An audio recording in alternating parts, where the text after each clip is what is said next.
Hi guys, welcome to How to Solutions YouTube channel. In today's video, I'm going to show you how you can see who saved your TikTok. Before getting into this video, must subscribe to our YouTube channel and click on the bell icon.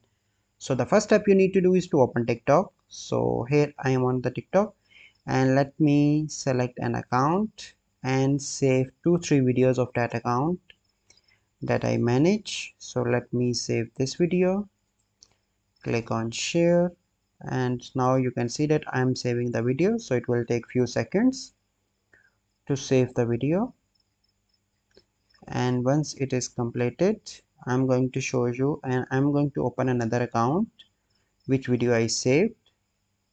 So here in my I am in my other account, and here you can see that in inbox you can see that there is no notification, and you can see here that in all activity there is no notification, as you can see that. So there you are unable to see who saved your videos.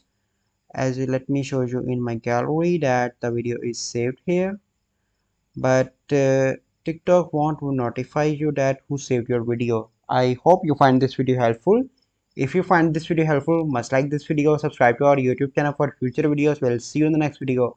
Thank you. Have a good day.